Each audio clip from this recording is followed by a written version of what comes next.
Salut à tous, bienvenue sur ma chaîne. Aujourd'hui, qu'est-ce que je fais avec mon appareil photo? Qu'est-ce que je fais avec ça? C'est ça. Et bien tout simplement, on va voir si on peut générer de l'argent avec ça. Tout simplement, ce qu'on appelle du revenu passif. Voilà. Est-ce qu'on peut générer du revenu passif en prenant des photos et comment on peut faire et quelles sont un peu les règles du jeu pour entamer ça. Si vous voulez toujours me suivre, n'hésitez pas à liker, à partager aussi cette vidéo et à vous abonner à la chaîne. Voilà. Bon, allez, côté pub, promotion est fait. Vous savez bien, chez moi, il n'y a jamais d'introduction. J'ai jamais compris pourquoi ça servait. On va toujours rentrer tout de suite dans le vif du sujet. Je vous avais fait il y a à peu près maintenant janvier 2018. C'était ma première vraiment vidéo bon plan. Et bien, on va en refaire une deuxième sur l'importance de ça. Qu'est-ce que je peux faire avec ça? Alors ça, c'est un Canon EOS 40D, voilà, comme vous pouvez le voir. Donc c'est un appareil photo semi-pro. Ça coûte d'occasion à peu près dans les 150-300 euros à peu près, avec un objectif assez classique après, voilà. Alors, comme dans tous les bons plans que je vais vous proposer, il y a trois façons de rentrer dans les bons plans. Soit c'est par rapport à du matériel, soit c'est par rapport à du financier, soit c'est par rapport à l'investissement, on va dire, intellectuel, et plutôt une connaissance métier. Voilà. Ça va être plutôt ça. Donc là, ça sera plutôt côté... donc le premier était plutôt basé sur le cashback, et là, ça sera plutôt basé sur à partir du matériel, dont un appareil photo.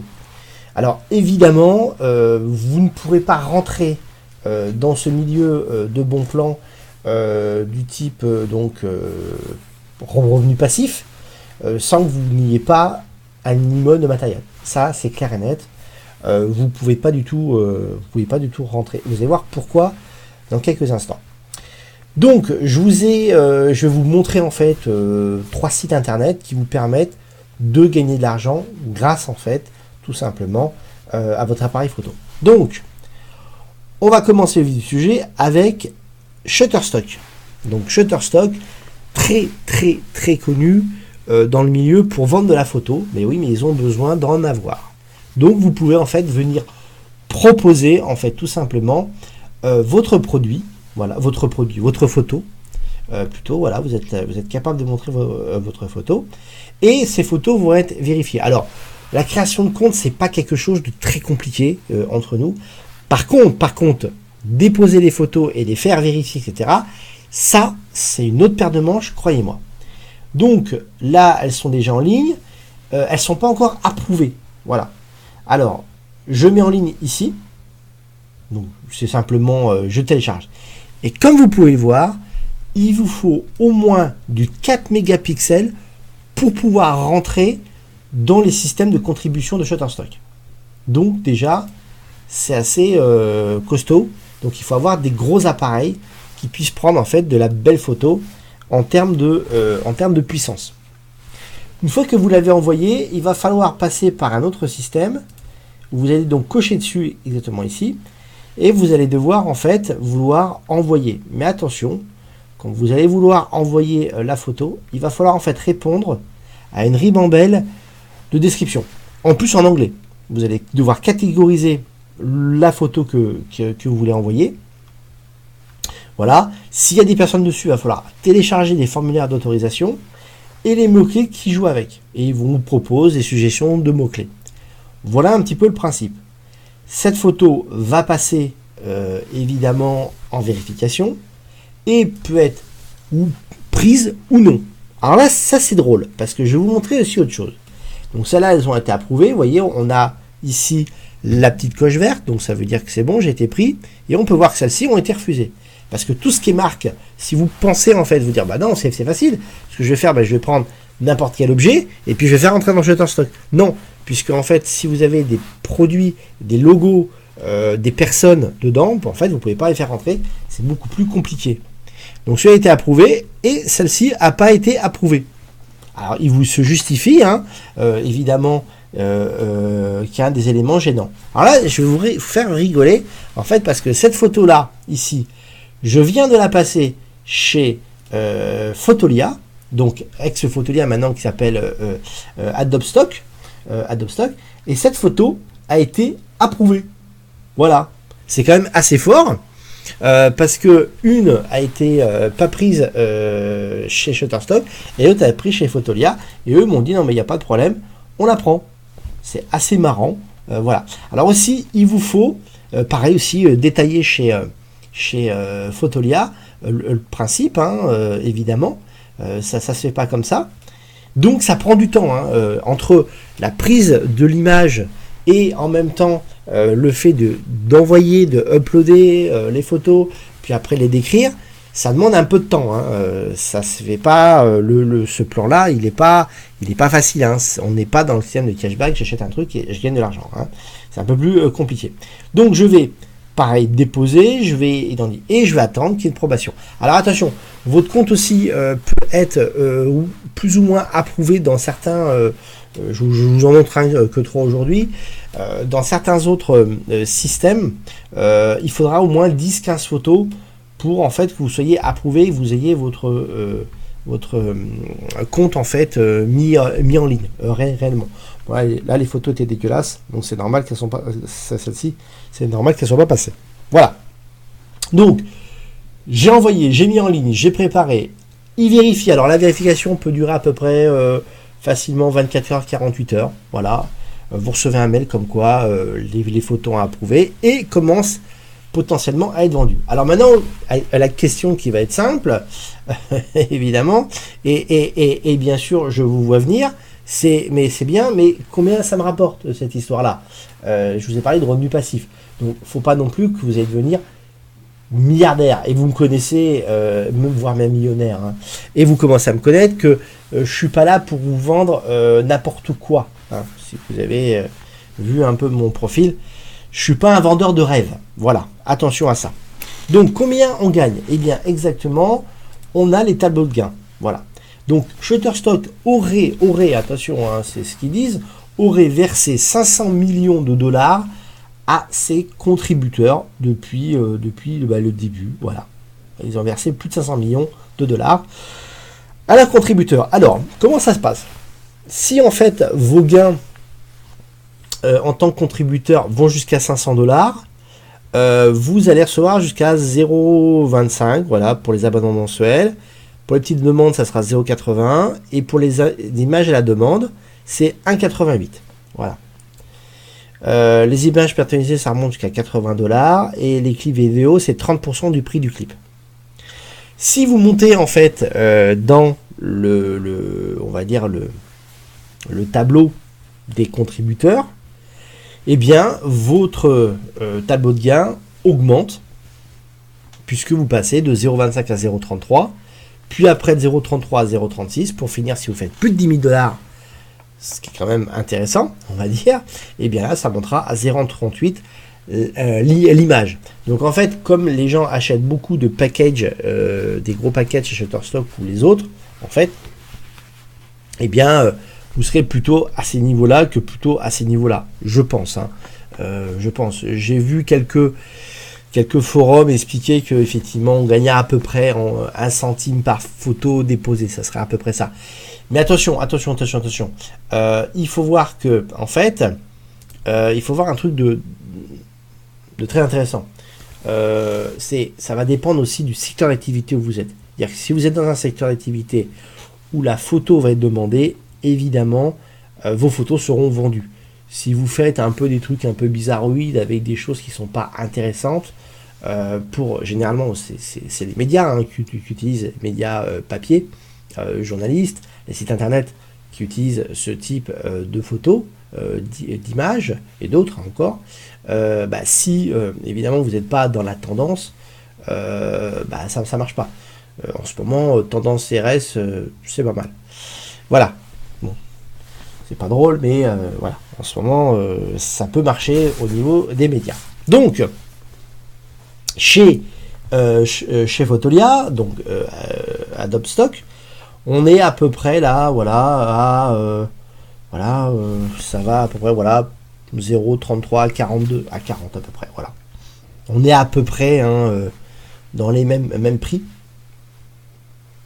Voilà pour pour ce principe-là. Et bien sûr aussi, vous pouvez toucher des royalties au niveau de vos vidéos. Il faut savoir, vous pouvez aussi bien envoyer de la photo et de la vidéo. Alors, si dans les deux cas, malheureusement, vos photos ne seraient pas acceptées, pourtant vous les aimez bien, elles sont jolies, etc.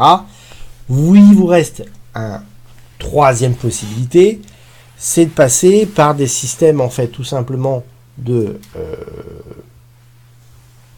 stock open source, on va dire, libre de droit. Et là, en fait, vous allez être payé, en fait, par rapport, tout simplement, aux dons. Voilà. Donc là, c'est pixabay.com. Donc pixabay.com est énormément connu pour sa qualité d'image et ses, on va dire, ses bases de données qui sont ouvertes puisque c'est du CC0 et vous pouvez en fait récupérer les images et c'est souvent des belles images assez bien. Et je pense que ces images-là, des fois, sont pas prises ni chez l'un, ni chez l'autre, etc. Donc les gens le mettent sur Pixabay en se disant, bon, bah, si je touche des dons, bah, ça me fera un petit peu d'argent. Donc voilà, donc là ça n'a rien à voir. Là par contre, vous allez avoir des images JPEG, PNG, PSD, etc. jusqu'à 40 mégas ou au moins 3000 pixels sur un côté. Donc là, il ne vous demande pas un poids de 4 mégas, il vous demande 3000 pixels sur un côté sur les conditions de qualité d'image. Voilà. Donc c'est la grosse différence avec les autres. Il vous demande plutôt un poids d'image et non pas une taille d'image. Et là en fait ce qui est intéressant, c'est que Pixabay vous propose ici en fait les thèmes qui sont en ce moment recherchés. Je pense, voilà, nous cherchons des images. Donc là on voit 1er mai, formation professionnelle, pétanque, on voit des villes comme Toulouse, Montpellier. Ça tombe bien, je vais aller à Toulouse, un de ces quatre, donc je pense que je vais aller faire quelques photos là-bas. Parce que si là c'est demandé, peut-être que chez les autres ça va être demandé. On a aussi Reims. Donc si vous êtes de Reims, eh bien n'hésitez pas, vous avez la déforestation. Vous voyez, vous avez data center, climatisation, boucherie, psychologue, maçon, burn-out, Guadeloupe, etc., etc. Et vous avez même Fortnite, ce qui est quand même assez fort. Vous avez même Fortnite qui est demandé par rapport à ça. Bon, voilà. Et toutes ces images. Donc là, vous pouvez aussi les déposer. Voilà. Donc mes photos. Vous pouvez mettre, voilà, vous pouvez. Et si vous mettez 10 images en ligne chez Pixabay, eh bien vous n'aurez plus les publicités sur Pixabay. Tout simplement, voilà un peu le principe. Donc pareil, on peut arriver facilement à créer des comptes. Il n'y a pas vraiment de difficulté technique vraiment importante à essayer d'arriver à faire ça. Je vois pas le gros problème. Alors, d'autres existent. Voilà, par exemple, un quatrième que aussi j'ai dedans, c'est DreamSteam, aussi pareil. Voilà. Alors, DreamSteam, eux, marchent comme Photolia et comme Shutterstock. La différence qu'ils ont, c'est que en fait, vous pouvez avoir la possibilité en fait de déposer vos images en exclusivité. Alors ça c'est un peu différent des autres, parce que les autres vous pouvez pas faire de l'exclusivité. Donc là quand vous envoyez en fait un fichier, voilà, je vous le fais en live, l'upload, voilà, et bien vous pouvez le demander, le mettre en exclusivité. Donc en fait du fait que vous le mettez en exclusivité, il sera vendu plus cher, mais vous ne pouvez pas le déposer ailleurs. Voilà, ça c'est clair et net. Voilà, les prix et plans, bon ça c'est plutôt pour le téléchargement. Voilà, bon ça c'est en cas où si vous voulez acheter des images chez DreamSteam, je sais pas comment, voilà, on va pas la prononcer. Est-ce qu'ils nous donnent les prix outils, les comptes d'entreprise? Non. Vendre vos images. Qu'est-ce qu'ils nous proposent nos chers amis? Droit, illustration, supprimer, oui c'est bien, expérience. Voilà. Donc taille de fichier maximale, il nous demande 1 giga, mais au moins 3 mégapixels. Donc là c'est un peu plus bas chez DreamSteam. Voilà. C'est un peu plus bas. On peut aller jusqu'à 3 mégas maximum. Donc ça ouvre plus de perspectives. Voilà. Et pour chaque. Alors voilà le gain par utilisateur. On va se retrouver à peu près pareil, hein, 25%. Par contre, vous voyez, hein, si c'est utilisateur exclusif, là à ce moment-là, vous allez avoir une possibilité, hein. Alors si vous avez un niveau de contenu, alors voilà, si vous avez jusqu'à 10-24 téléchargements, voilà, et bien à ce moment-là, vos images augmentent, hein. Vous pouvez aller jusqu'à, si l'image est 25 téléchargements, ben vous pouvez toucher encore plus d'argent par rapport à ça. Voilà. Voilà, donc là c'est les licences évidemment des photos. Donc on est à peu près, hein, faut pas rêver, hein, on va être à peu près pareil à ce type de prix, hein, entre 0,30 et 1 euro la photo. Alors, quelle est vraiment la solution à faire? Bah, c'est de shooter comme vous avec votre appareil photo. C'est vous prendre votre appareil photo un peu partout et shooter au maximum, shooter aussi en qualité, faire attention à l'exposition, faire attention aussi au flou, faire attention au grain aussi à des moments, ça peut être, et faire attention aussi aux marques que vous prenez en photo. Il y a certains immeubles aussi qui sont protégés, il faut faire attention. Et si vous prenez des gens aussi, vous aurez des problèmes aussi pour les faire passer. Bon, maintenant, je pense que l'astuce qu'il faut avoir pour vraiment avoir un vrai revenu passif assez important, c'est d'avoir, je pense, une grosse quantité de photos à mettre sur ces différentes plateformes. C'est aussi travailler sur ces différentes plateformes pour arriver à toucher un potentiel, parce que là, vous êtes au niveau mondial. L'image, hein, à part si vous prenez des choses hyper culturelles, c'est quelque chose qui est au niveau mondial. Donc là, vous pouvez toucher n'importe quelle personne qui serait intéressée par votre image que vous avez pris Ça, c'est vraiment le chose qui est assez important et intéressant. Mais en même temps, si vous n'avez pas un volume de photos important, c'est sûr que votre revenu passif, à moins d'être sur un univers hyper demandé, voilà, c'est vraiment, voilà, hein, c'est comme un peu jouer au loto, hein, c'est un peu ce même principe-là. Vous aurez vraiment, voilà, de la chance. Donc c'est le volume multiplié par le nombre de plateformes qui vous permettent, je pense, de vraiment créer un revenu passif par rapport à ce qu'on fait. Voilà, par rapport à ce que vous passez en image. Donc voilà, j'espère vous avoir plus ou moins convaincu sur le fait de vendre vos photos sur ces plateformes comme Shutterstock, Fotolia, Dreamsteam ou Pixabay pour les dons par exemple. Eh bien écoutez, il vous reste plus qu'à travailler dessus. Je vous laisse les liens au cas où. Je vous laisse les liens évidemment dans les commentaires. Si vous avez besoin de plus d'explications, commentez, hein, partagez, likez, abonnez-vous. Voilà, ça faisait longtemps que j'avais pas fait une vidéo sur les bons plans et revenu passif. Je vais en faire d'autres. La prochaine vidéo va être assez drôle, on va dire, puisque je vais vous montrer comment devenir influenceur. Voilà, influenceur avec de l'argent. Allez, je laisse un petit peu comme ça, je vous laisse un petit peu mijoter, on va dire, un petit peu de teasing sur la prochaine vidéo. Merci de m'avoir suivi, allez, à plus, ciao, bye bye.